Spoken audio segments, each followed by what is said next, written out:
Good evening. Good evening, everyone.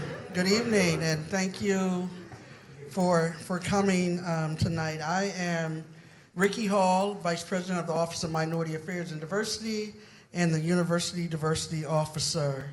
It is my privilege to welcome you to the 2024 Samuel E. Kelly Distinguished Faculty Lecture featuring Dr. Sara Curran, Director for the Center for Studies in Demography and Ecology at the University of Washington. We will learn more about Dr. Curran in just a moment. I want to thank all of our partners who helped make tonight possible.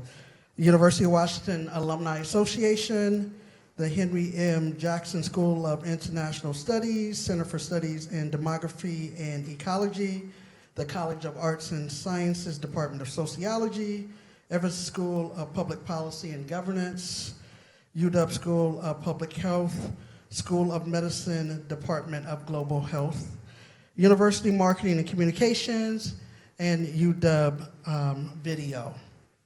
And thank you all for joining us tonight as we learn together.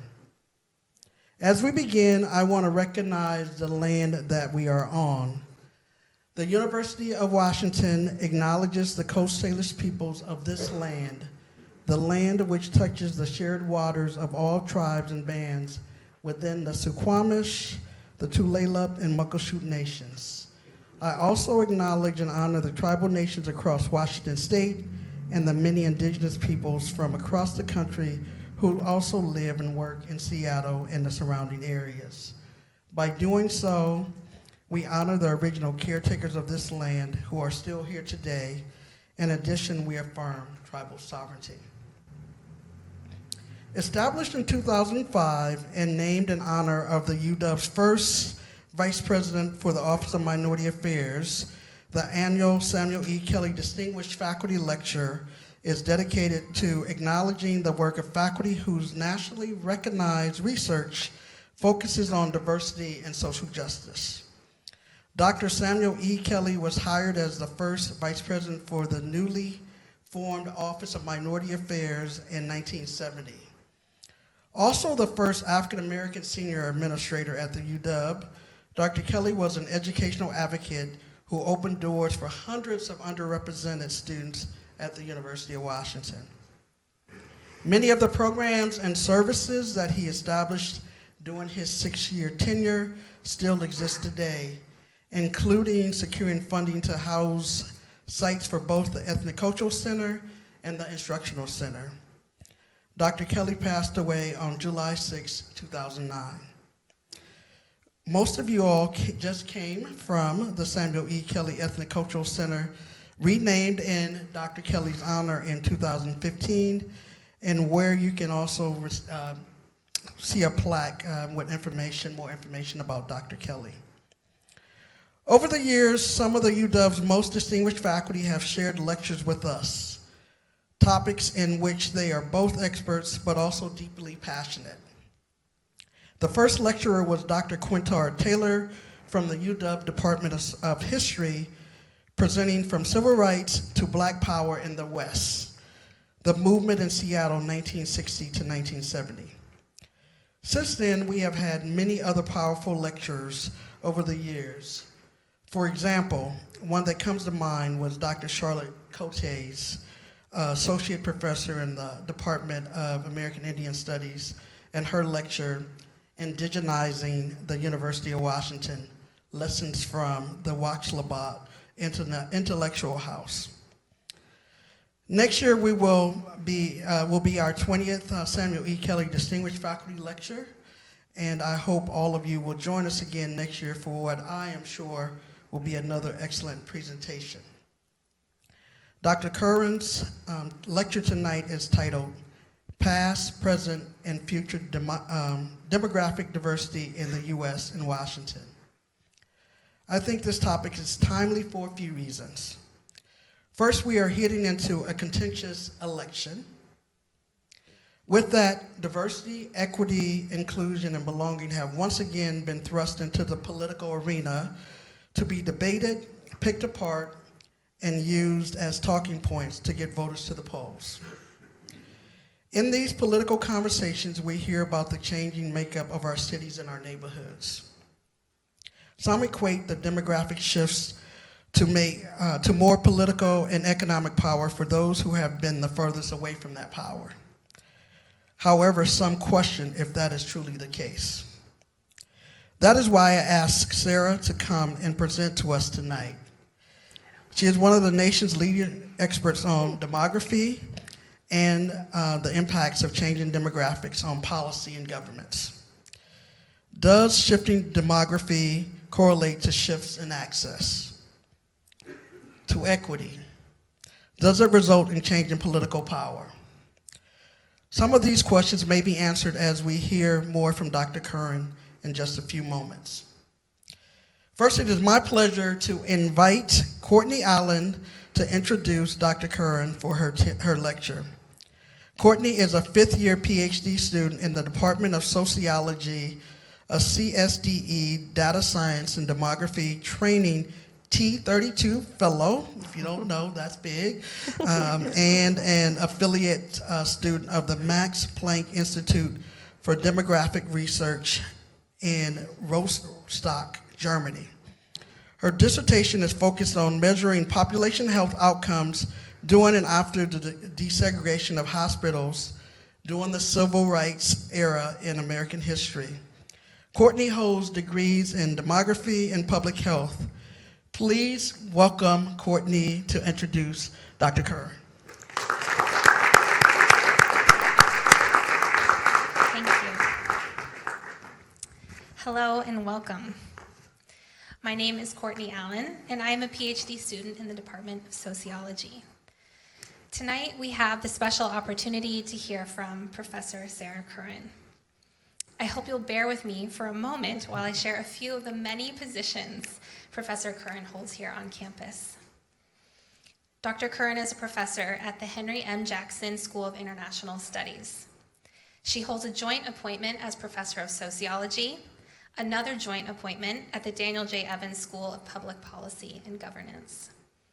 She is also an adjunct professor in the Department of Global Health. In addition to her professorships, she is an affiliate faculty member of the Center for Global Studies, the Southeast Asian Center, the Technology and Social Change Group, and Earth Lab. She is also the director at the Center for Studies in Demography and Ecology and Associate Vice Provost for Research in the Office for Research. Dr. Curran serves on several national boards, including the National Academy's U.S. Global Climate Change Research Committee's Advisory Board. Finally, another position she holds, which so accurately reflects the esteem and respect from our field, is the position of Editor-in-Chief of the journal Demography. She holds degrees in Natural Resource Management from the University of Michigan, in Sociology and Economics from North Carolina State University. She received her PhD from the University of North Carolina in Sociology, with specializations in demography and economic development. She has authored work that appears in the Annals of American Academy of Political and Social Sciences, Demography, Population and Development Review, and Population Environment, just to name a few. And her research focuses on human population dynamics, migration, gender and family, climate change and adaptation, and development. And before I move on, let me also add that she is my advisor. I met Professor Curran on March 8th, 2020. I don't know if you knew that date. Oh, wow. I had come to campus for a recruitment weekend to see if I could envision living in Seattle and doing research at the UW for the foreseeable future. Little did we know at the time that by the end of my 72-hour visit in March of 2020, that shaking someone's hand would be a taboo infectious disease spreading action. I left that weekend hearing the words pandemic and shutdown for the first time that year. I wonder now if Professor Curran's hand is one of the last hands I shook that year. Well, it was a good omen for me, because Sara Curran was most convincing that this would be a good place to grow my research career, and she wasn't wrong. It is hard to quantify just how large Professor Curran's reach here is on this campus and beyond. Along with her many important roles, she invests a lot of time collaborating with students, fostering ideas and producing research. Professor Curran expects and brings excellence to the table. She helps her students cultivate a high standard of work to help carry them through their academic career at UW and beyond. Professor Curran has taught me a lot through our collaboration on a project that considers forest expansion in low and middle income countries and its relationship with changing age structures of populations in rural areas. She has also been an enthusiastic supporter of my dissertation work on the end of racial segregation in American hospitals in the 1960s and its impact on mortality outcomes. My work has led me to work across a myriad of disciplines, and Professor Curran brings keen and sharp intellect to all the parts of my research design, whether I'm scanning historical documents or estimating mortality rates. Most importantly, she has taught me how to connect themes across disciplines and think critically about the big picture. Asli Abdi Noor, a former advisee of Professor Curran at UW, experienced this mentorship firsthand in her collaborative research with Sara on the determinants of family planning behavior. Asli couldn't join us today, but she told me Professor Curran was instrumental in connecting her with research opportunities early on that aligned with her interests. Those collaborations not only allowed Asli to meet and connect with others in the department, but over time led to research stays and job opportunities that helped advance her career, including Asli's current role as a postdoc fellow at the Department of Sociology at the University of Oxford. I should also mention that Asli offered to join in remotely via Zoom tonight to give these remarks herself and help me introduce Professor Curran from Oxford, England, where it is currently 2 a.m. I'm sure we can all appreciate not wanting to be on video in the middle of the night, but Asli's willingness to do so is a further testament to the incredible mentorship and lasting relationships that Dr. Curran builds with current and former students. Today, Professor Curran will discuss past and present ways in which demographic diversity has been measured and why. Earlier, I mentioned Professor Curran's wide-reaching expertise. As a demographer, she is equipped to scrutinize the idea of population. Researchers in many disciplines often examine population, but it's demographers who stay up at night thinking about who is included in a population, who is missing, and why. While the idea of to be counted is to be seen is often taken for granted as foundational for democracy, who is counted and why has changed numerous times in our nation's history. These changes, both big and small, have significant impacts on far-reaching implications for politics and policymaking. Her talk will cover the history, politics, and statistics of changing demographic diversity in the US and in Washington state, offering insights into the broader implications of these evolving dynamics. So please join me in welcoming Professor Sara Curran to give the 2024 Samuel E. Kelly Distinguished Faculty Lecture.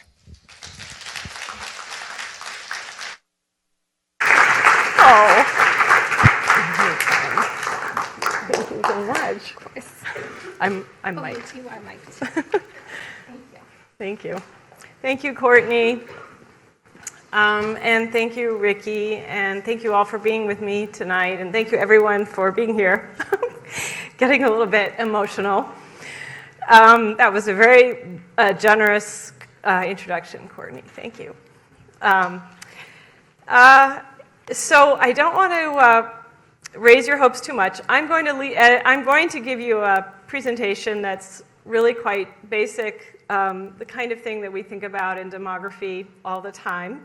And I hope at the end we might have a questions and answers and discussion around the implications of what I will show you. I haven't done, I have to admit that I haven't done the narrative around who has access, who doesn't have access, because in these times that's quite a fraught conversation. And what I want us to think about at the end, and I hope we can think about, is what are the possibilities as well as considering some of the perils associated with how we count people and who's included. Let's see. So I do also have a few acknowledgments. One of the research scientists at the Center for Studies in Demography and Ecology, Dr. Jessica Godwin, helped me a great deal with automating my production of my graphs, so that was super and helpful. We at the center, we receive a lot of support from across campus and also from the National Institute for Child Health and Human Development, where there is a branch dedicated to population dynamics research. And then I want to be grateful and thankful to the Office of Minority Affairs and Diversity and the Samuel E. Kelly Endowment and Ethnic and Cultural Center, especially Dr. Ricky Hill, for encouraging me and inviting me to make this presentation. What I'd like to do today is in two parts. I'm going to talk about censuses, demography, and diversity, and what they've looked like over the past and in the contemporary times. And then, if you're not too sleepy, I'm going to put you through a few population pyramid pictures. We love population pyramids in demography, and I'll tell you why. And then I'm going to give you a sense of some of the ways in which we might be seeing and counting in addition in new ways in the future, as well as the important role of migration to our country and how we think about the complexities and the fabric of our nation. So censuses have been collected ever since the founding of our country. Since 1790 was our first census. Subsequently, 1930, here's a few images, then up to 2020. Unusually for nation states around the world, the US established right away that it was going to be counting according to racial categorization and racial hierarchy.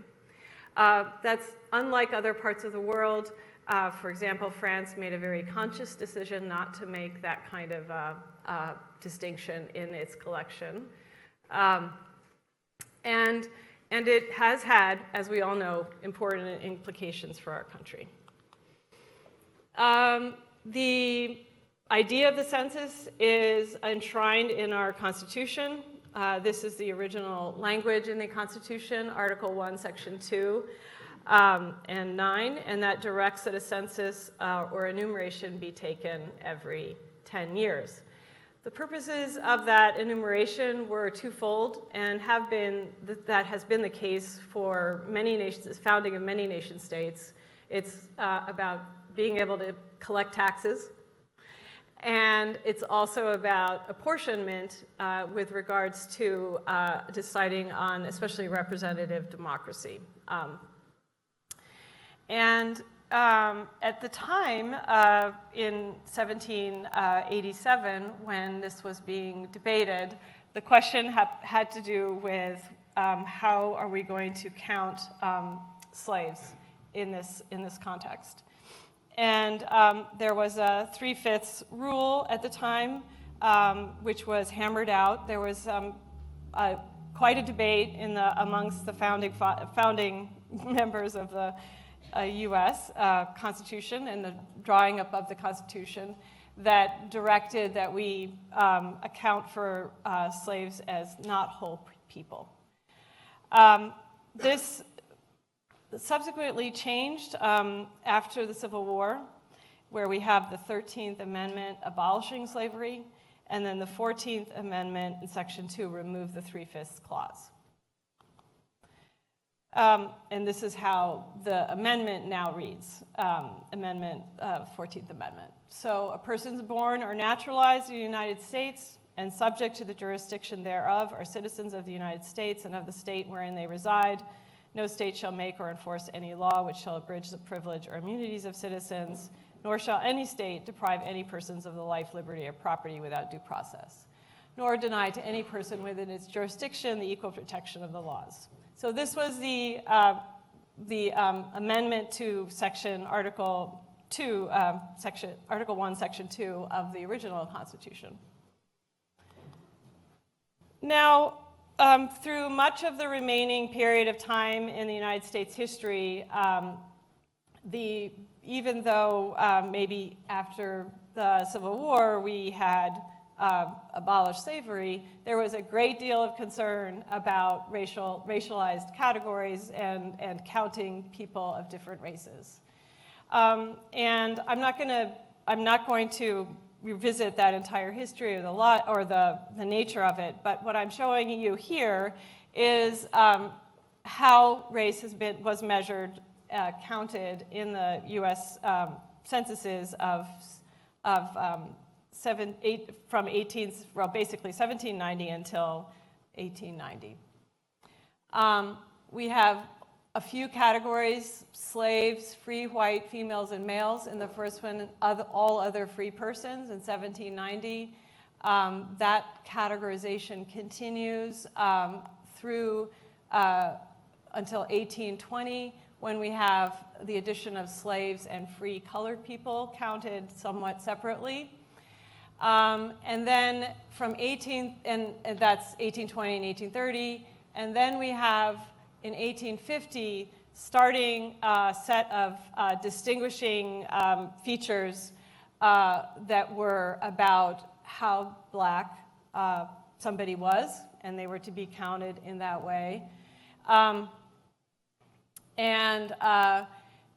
then in the 1860s, they start to count Indians, tribal Indians, and Chinese, who had been made a major presence in the U.S. on the U.S. landscape as building the railroad across the United States continent. And then in 1890, we add the category of Chinese and Japanese. So slowly, we're adding categories of race and racial categorization over time.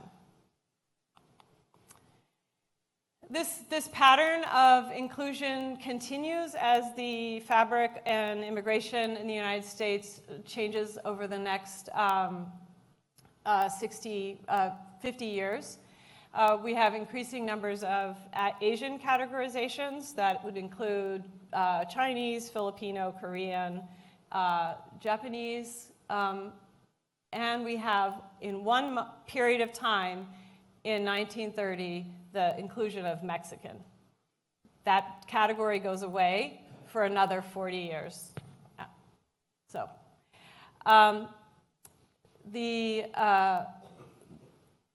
when we hit, so as you can see, as we get to 1970, the categories of categorization, of racial categorization, grow dramatically.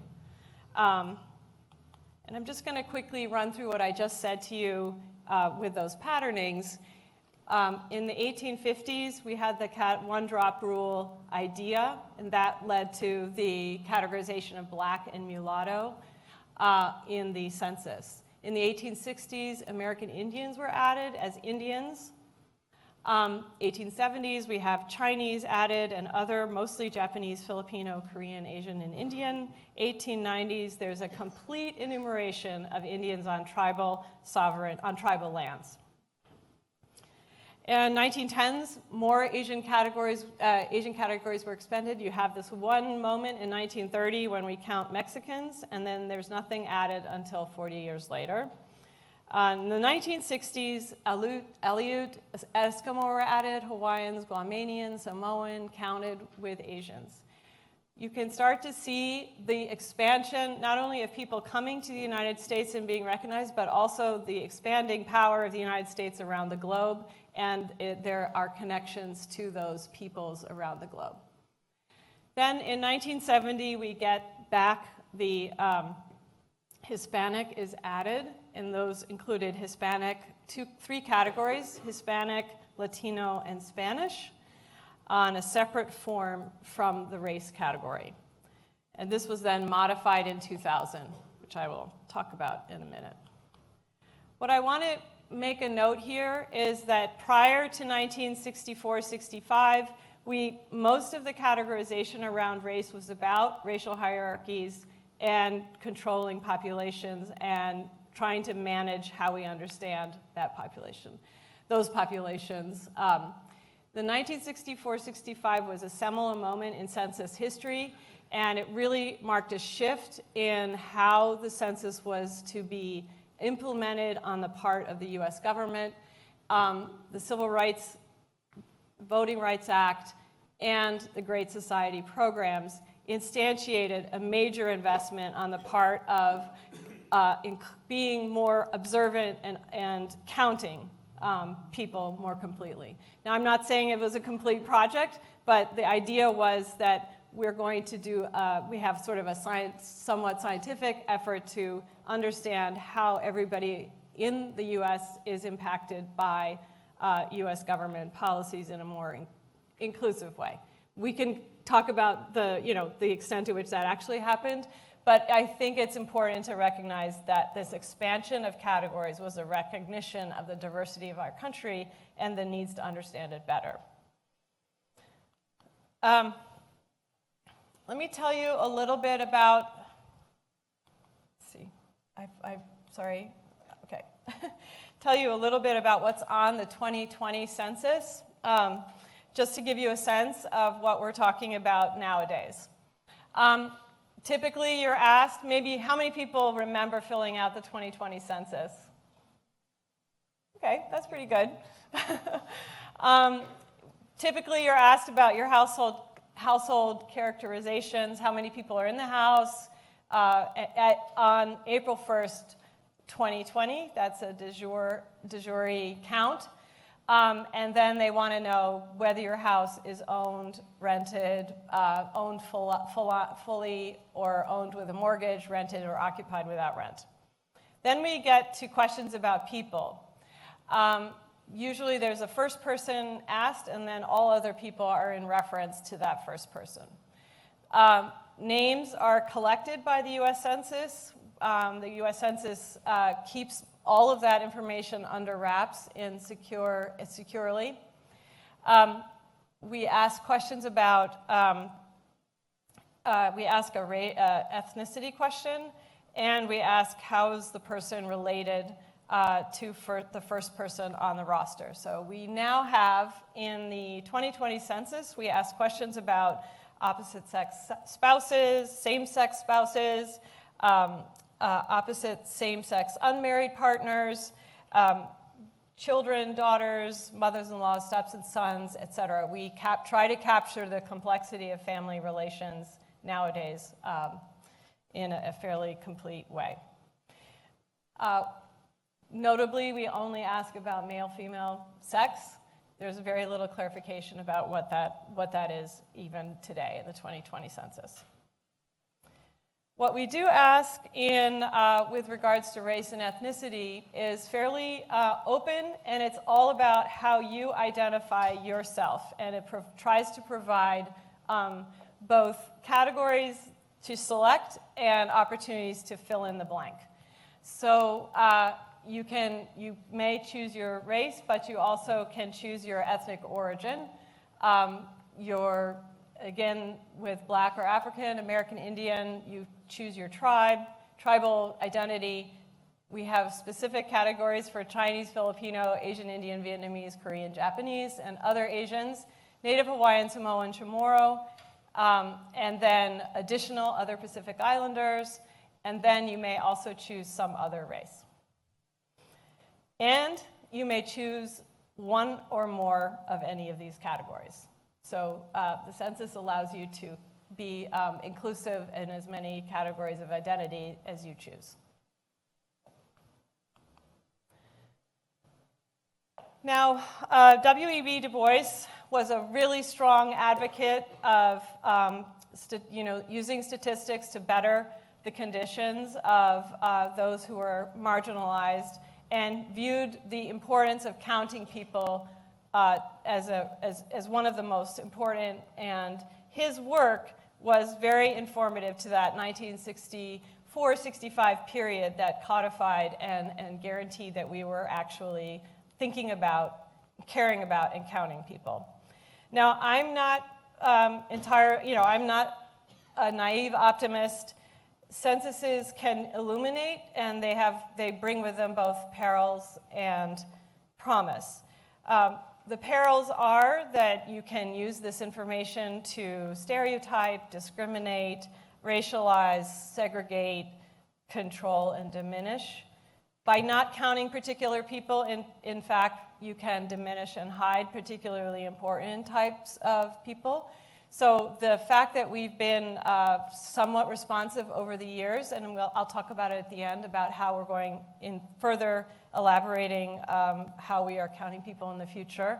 But nevertheless, counting people and putting them in boxes puts you in a tenuous situation when it comes to both opening ourselves up to the perils, but also the promise. So the opportunity for identifying, advocating, including, liberating, promoting, recognizing, and representing is also the other side of that equation. And this is what was this was the hope of W.E.B. Du Bois when he worked so strong throughout the early part of the 20th century.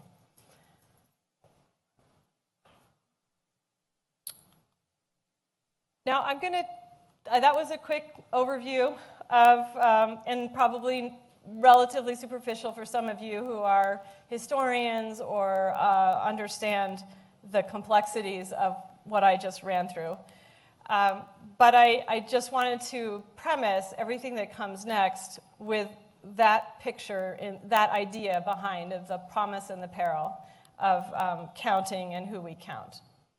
So demographers often use population pyramids, the idea, and I'll show you one in a little bit, because they encapsulate in a very succinct and clear way the past of a population and the possible future of a population. Tells you something about where we are now, where we might have come from before. There are signals in a population pyramid that tell you about generations and cohorts and particular events in the world. And then there are ways in which the structure of a population pyramid tells you about the future. One thing I will be doing is looking at 2000 and 2020 comparisons, and two slow-moving phenomenon that are happening here. We have an aging population in the United States, and that is going to pose significant policy and real challenges for our families and communities. And the second is diversification, which I see as a really hopeful future and possibilities, but we ought to be thinking about how we make it a more promising one for the very young who are extremely diverse in our midst. The final thing I want to mention is that migration, as opposed to fertility or mortality, migration is probably the most important way to rapidly change the structure of our population and offers promise and peril as well. And I'll talk briefly about that, but won't spend much time on that, but I will show you some examples of how we see migration in the data. Okay, I'm going to show you something that all my students see in my basic demographic class. This is a picture of what's called the demographic transition. At the bottom row, you see a set of pyramids. On the far left pyramid is a place, a stylized place where there is very high fertility. So that's marked because what we have in a pyramid is the age is up on the y-axis here, and we have the number or proportion of men and women in purple, blue, or pink. And we look at the numbers of people or the proportion of people at each age group by men and women. So as you go up the ladder here, this is 64, very few people in this population are alive. You've seen pretty much what you're seeing at the base here is a lot of children have been born. And this population has been exposed to a lot of mortality at every age group. So there's a fairly high death rate, fairly high fertility rate. You have a thinning out of the population at older ages. In the next graph, we see declining mortality, so you don't have this curve. So fewer people are dying at every age. You still have a fairly high fertility level. And then as we move towards higher fertility, there tends to be, in most populations, a decline in fertility, and you have a shrinking base. And then as we move further along here, we have very little mortality all up and down, and we have a much older aging population. I hope that's clear to everybody. So we're looking at these phenomenon the phenomenon of fertility and mortality. Mostly, what you see here is a stylized picture that doesn't show you migration. This is sort of like this is a closed system. Nobody's moving in and out. So everybody is stable. We're working through the life course. So it gives you something of a picture about the past and the future. So let me show you a few population pyramids of the U.S. early in. This is 1900. This is from the Minnesota Population Center. 1950. What do we see in 1950? We see sort of a couple things. We see that we have a little bit of a shrinkage in the young people's age. This might be partially Depression era. Many people weren't born during the Depression. There's a little bit of a male effect in terms of World War II. But we also have at the very base the leading edge of the baby boom on the bottom there, the bottom graph. 1970, we see that baby boom moving up through the ages on the left.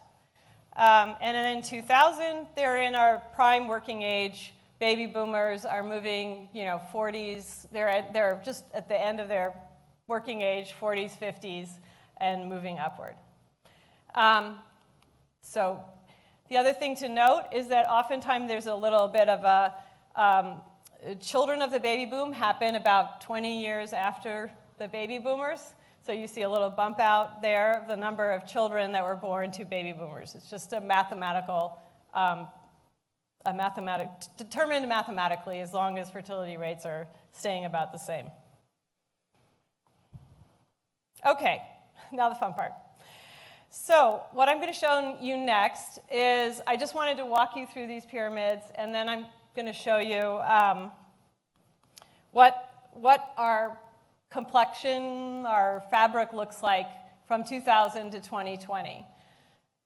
Now, the challenge with looking at U.S. data by race and ethnicity is that, as you saw in those earlier graphs, we didn't measure it all the same way over time. So it's very hard to show what that looks like. If we look at the United States, again, I want to point out that we have, between 2000, we have that baby boom picture that I showed you earlier. Those baby boomers are moving up. They're older, getting older. You see the flattening, the bump is carrying up to older ages relative to the working age population. And we have a slightly smaller and younger population relative to working age, which happens to be quite a bit more diverse. So I should say we have these bars, are stacked bars, and we've divided them in the 2000 to 2020 comparison here between Black, Asian, Native Hawaiian, Oceania Pacific Islander, American Indian, Alaskan Native, other 2 or more categories, and the gray is the white category. What we see, so when we add Hispanic to that categorization, well, first of all, I want to point out to you that this category of 2 or more is growing at the younger ages. So the category of identifying as 2 or more races or ethnicities is growing through it's there substantially, but it's growing at younger ages. And if we look at Hispanic populations and we account for them, they also are a bigger piece. This is anybody who identified as Hispanic. So the change between the 2 right graphs is that we've accounted for Hispanic categorization, which has not been counted as a race category. I'm going to take a pause to see if I can answer any question, because I'm going to keep showing you these graphs, and I don't want to go before, yes. So the one on the far right, the orange category, other. Yes. It disappeared. Yes. That's where Hispanic. Yes, exactly. Wonderful observation. I'm really glad you noticed. That's exactly what I wanted you to see. So the thing about the two or more is, and other, is that many times, and we have qualitative interview data that tells us when people are presented with these categories of options, they don't see themselves there. And they pick either two or more, or they pick other. Those two categories are kind of catch-alls. And people resist being put into the box of one or more categories. They want to be seen as something else. Yes, so when you add in Hispanic, you lose some of those others and those two or mores. Well, I'm going to show you that two or more picture for 2000 and 2020. Here we have, we're standardized at the same numbers of population on the base. We're looking at the ages from 0 to 4 to 85 plus. What we see here is that there are very few people identifying with two or more in 2000. In 2020, 3 times the number identify as two or more in the US Census. This categorization of two or more is lots of policymakers to ask me about this. How do we understand it? How do we make sense of it? What do we do to understand our programming and policy impacts when we have this category? You can also see that for that 2020 group, that the category of two or more is weighted down at the younger ages. But it's consistent all the way through the population pyramid. Okay, I'm going to show you Washington. There isn't, Washington is a whiter place, as we all know. It's gotten less so over time. It has a fairly large number of two or more in 2020. But it also, as you can see, a substantial number of those identify as any Hispanic. One thing I do want to point out here is that unlike the United States in 2020, we have a bulge in the working age population in Washington. This is an indication to us that we have people moving into the state. They're coming at working ages. They're contributing to the economy of the state, and they're preventing us from having too much of a top-heavy bulge at the top, as you might be seeing in other states where it's a very old population. And that's a good thing. In Washington, the two or more category is a little bit less pronounced than it is in the US. We have only 2 times the number identified in 2020 as they did in 2000. In some work that I'm doing with Adrian Raftery and Crystal Yu and Hanna Sevcikova, we are trying to do more statistical forecasts around what the population of Washington will look like.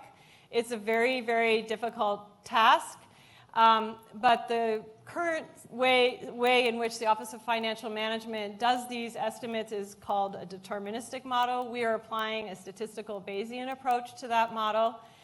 And what we are seeing is that we have a lot of uncertainty. So this graph is a little bit harder for you to perhaps see.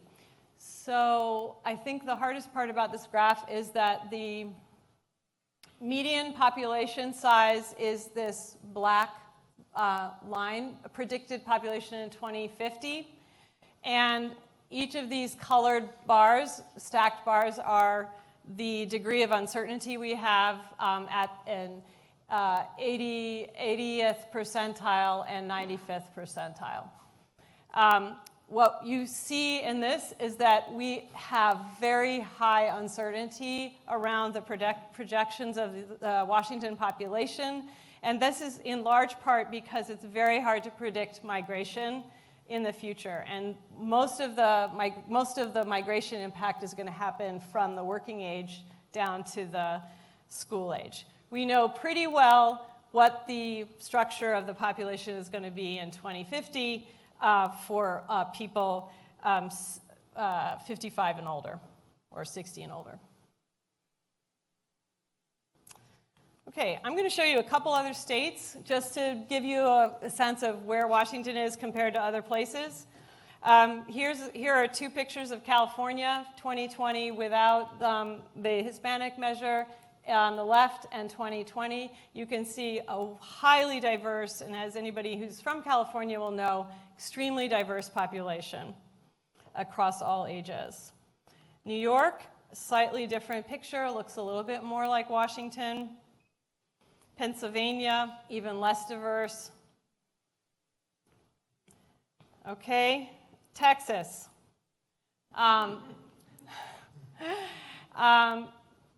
We know this is a huge area in which the current political dynamics are speculating a great deal about what's happened, what the consequences will be of this demographic diversity. I thought I would say a few more things about, I know it's late, we don't want to stay too long, a few more things about immigration, and just to give you a sense of what today's picture of immigration looks like relative to the past. Our peak amount of migration to the United States was in 1890 at 14.8% of the population was foreign-born at the time. We are now approaching that at 14.3% in the US. Obviously a lot larger number of migrants, but proportionately just shy of the peak period. 1970 was the trough, the lowest trough of migration to the United States.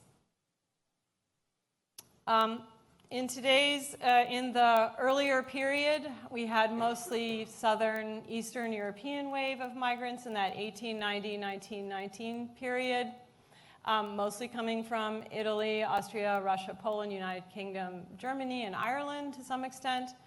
Nowadays, our migrants in the modern era since 1965 are coming from Mexico, China, India, Philippines, Cuba, Korea, and the former USSR. Vietnam and El Salvador. Now, of course, all of that gets wrapped up into these averaging categories of Asian or Pacific Island or Hispanic, Latino. So keep in mind that behind all of those population pyramids, there's a lot of complexity and diversity at hand. The top countries of birthplaces for most U.S. migrants is Mexico, India, China, Philippines, and El Salvador. Now, one of the things that Ricky and I talked about when we talked about this talk is let's look at the spatial distribution of people across the U.S. Here is, on the left, a picture of the U.S., all counties. The orange color is white, non-Hispanic, the predominant, most prevalent race in each of these counties. Black or African American, non-Hispanic, American Indian, Asian American, and then green is Hispanic. What's actually interesting, and was interesting to Ricky and me, is the map on the right. The map on the right shows the same, uses the same racial categories, but indicates the second most prevalent race or ethnic group by county. So here we see whites are the second most predominant race in California, increasingly so in Texas, and in testing my geography. So I think this is important to see these predominance of races and identified races across the U.S. Obviously, in the South, we have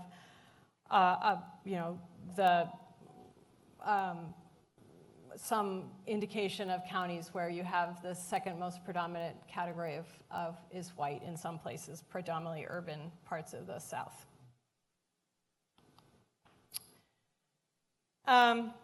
I wanted to show the same picture for those under 18 because it's the younger population that's really quite important here.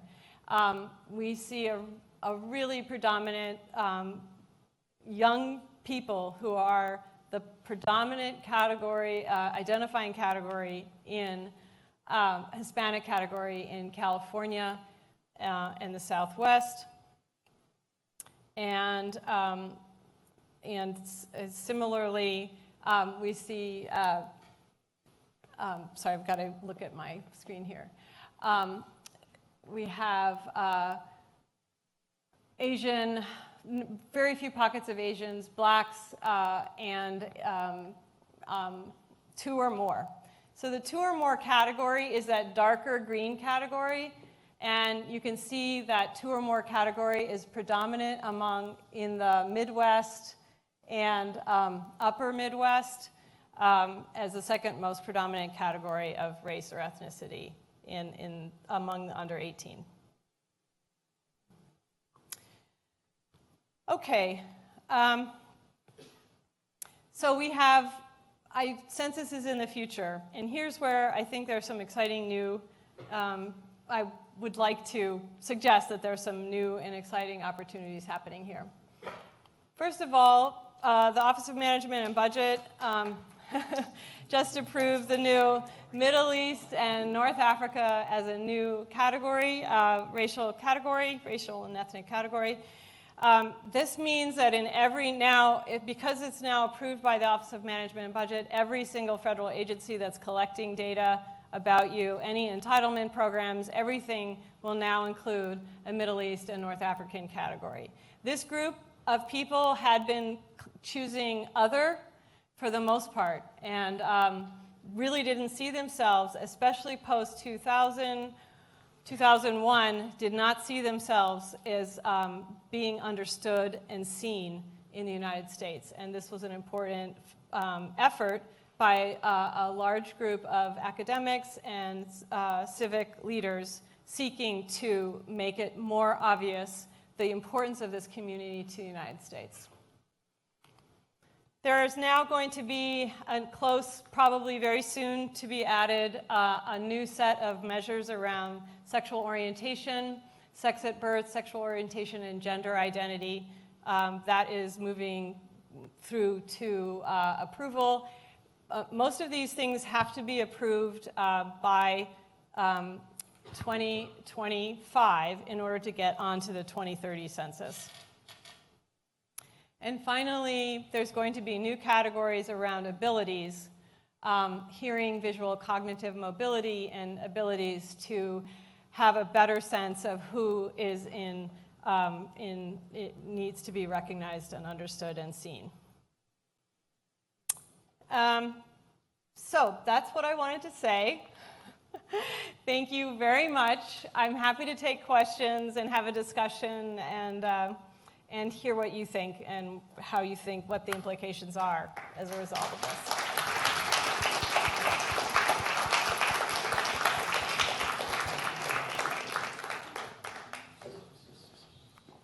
Oh, sorry. Yes, you have a mic coming.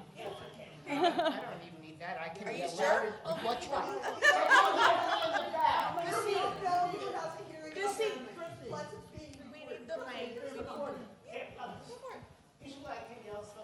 Take the mic away. Take the mic away. Okay. So as somebody who is MENA, I'm saying thank heavens, because I try to convince people that, let's use an example. Scandinavians don't have a lot in common with me, genetically even. And then for people who whine because my mother's family is from the Pale Settlement, I remind them that Barack Obama is black, and he's as black as I am MENA. So that's always an entertaining thing.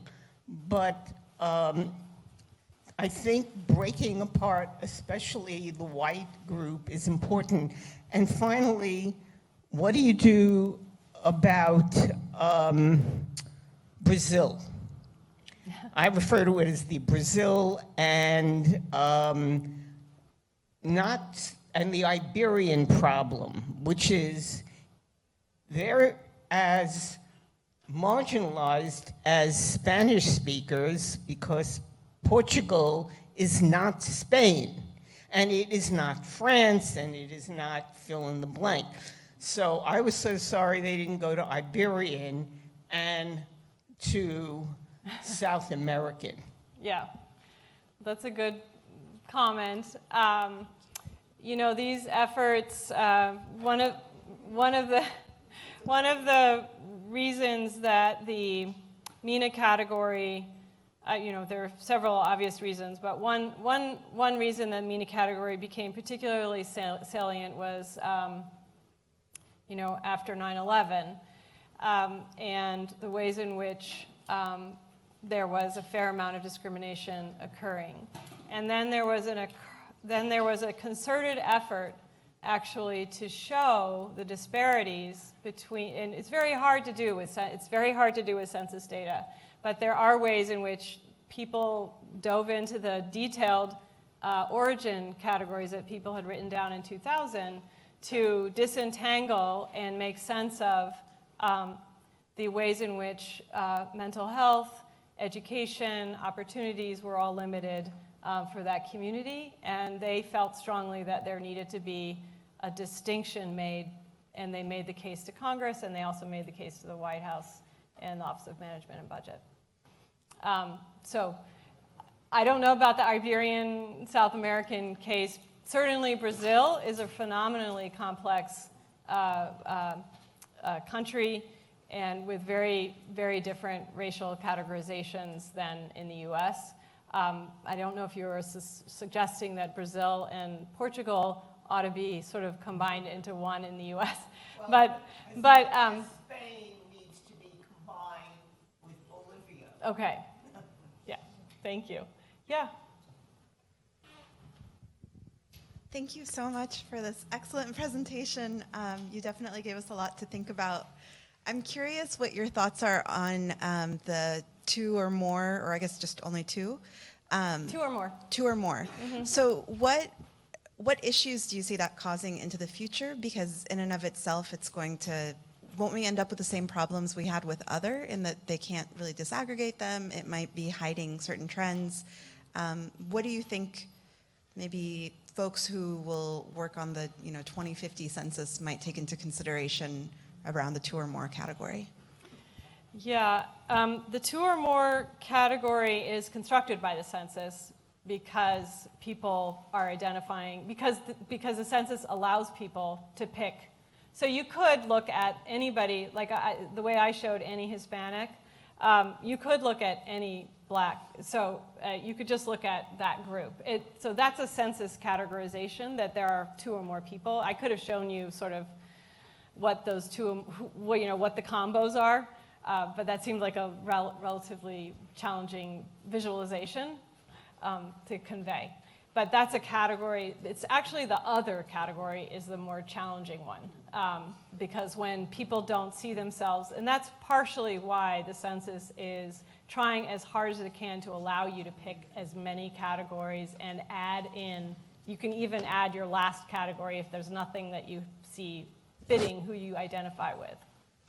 Yeah. So I don't know, the answer to your question is, the solution that they're trying to come up with is allow for as much flexibility in that answer for people to self-identify with it. Of course, there's always a challenge with then, if you have too much, complexity, how do we make sense of it? You don't have enough cases. You have to be careful about inadvertent disclosure of particular people. If you have only one person who identifies as Scandinavian in Texas, in a county in Texas, you have to be, everybody will know who that person is, and you don't want to say something about them and reveal their identity, because the census takes very seriously protecting people's privacy. So So they're balancing between trying to gather as much and allow for as much identifying, a measure that allows you to identify as flexibly as possible, and also allows us to learn something generally without disclosing and risking somebody's privacy. Yeah. So it's a challenge. Yes, in the back, and I think they're orange jacket too. Buenas tardes. Buenas tardes. I'm Patricia, and I'm Mexican American, proud Mexican American. And I have really just my main question is around the undercount Yeah. of Hispanic, Latino, Mexicanos. We know there's an undercount, and I'm curious of what Yeah. the implications are of that undercount for Hispanics in the 2030, 2040, 2050. And the second is, the year I was born, and I look at my birth certificate, it says that I'm white. Yes. Of course, I'm an ethnic. Yes. Do you know what's happening now in the Yes. 2020 kids? Does it still say that they're white in terms of their race? No, because they're well, for children, their parents are identifying them. In the past, census takers were doing the recording, so that was problematic. Since 1980, it's been entirely a mail in, and you fill out the categories and you identify. So there is some shifting over time of people changing race over time because they're then allowed to pick one that they identify with. With regards to the undercount, it's a very significant problem. There were a number of factors associated with, as you probably know, with the 2020 census. One, there was the pandemic. Two, there was an administration that was particularly unfriendly to immigrants, and in particular, Mexican immigrants. And there was an effort to put a citizen question on the census, and the fear around a citizenship question in order to find out who was not a citizen and be able to target them.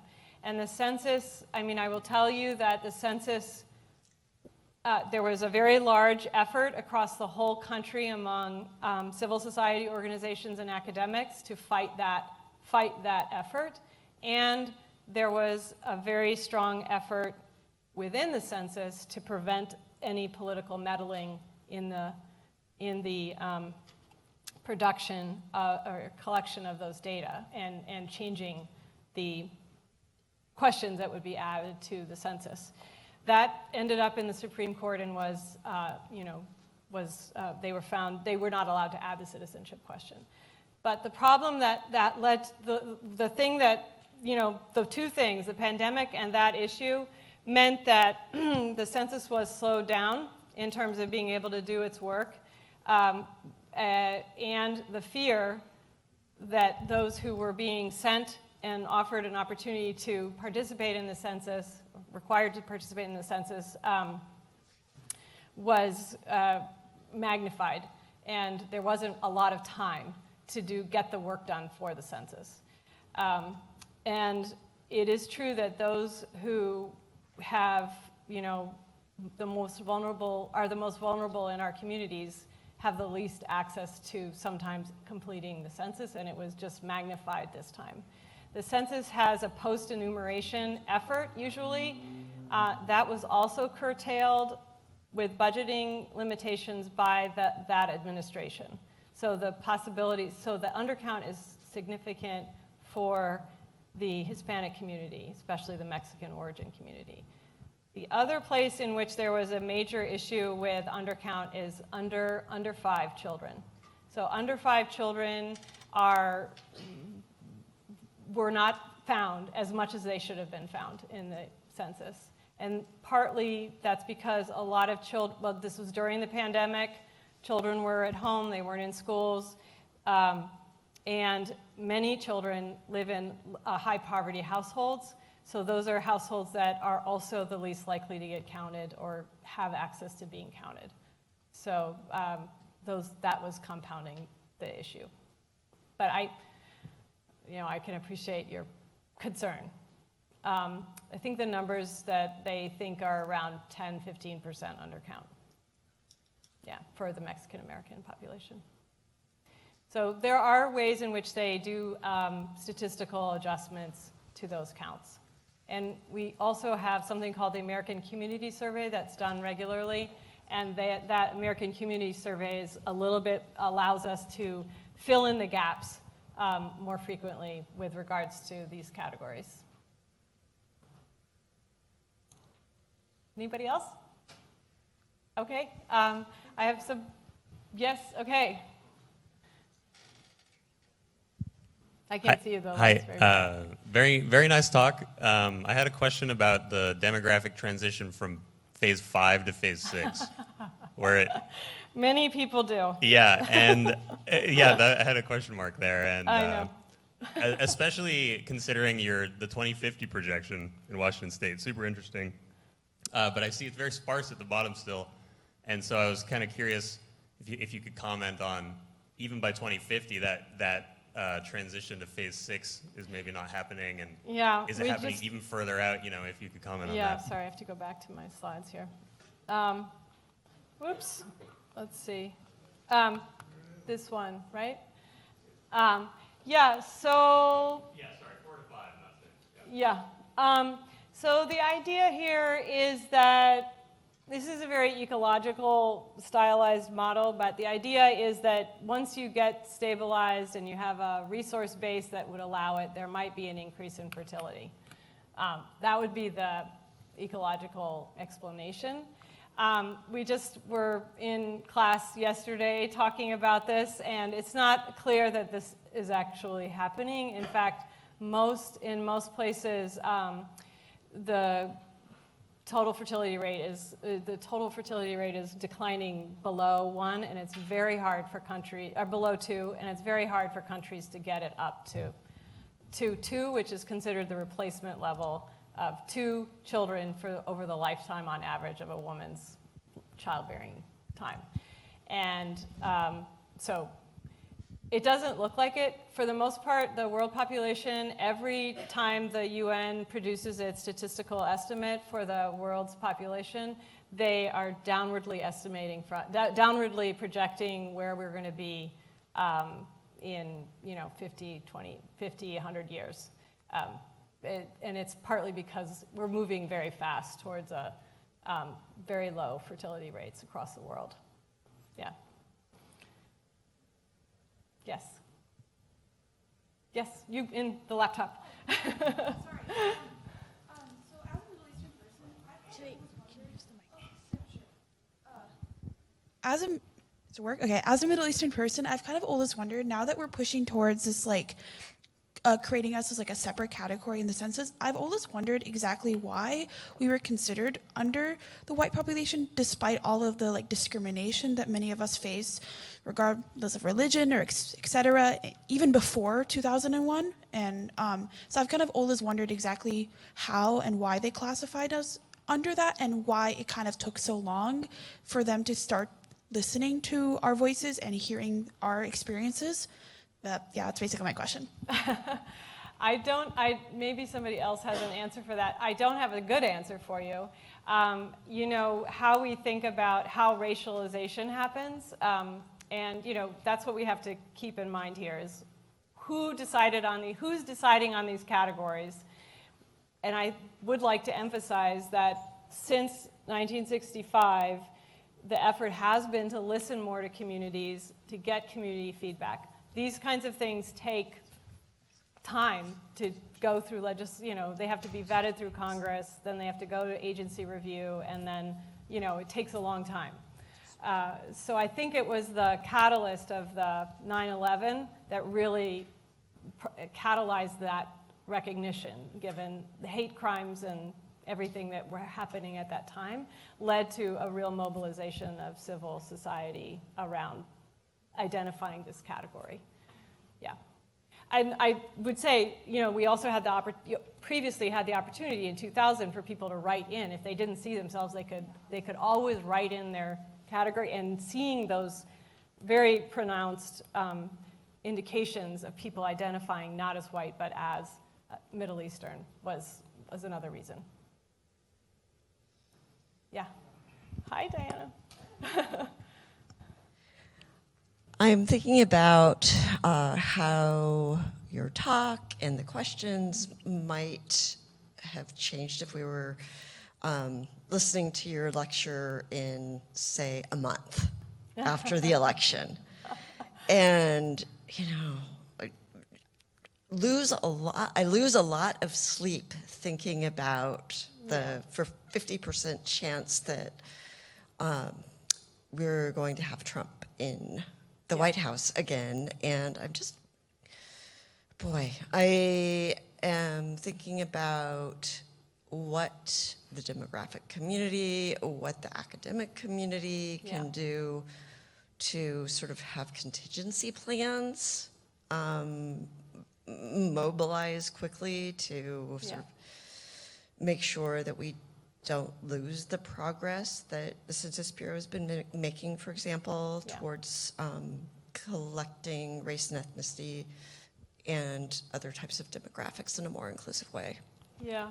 Well, I told my colleagues right before I was giving this talk that concern was giving me stomach aches about making this presentation.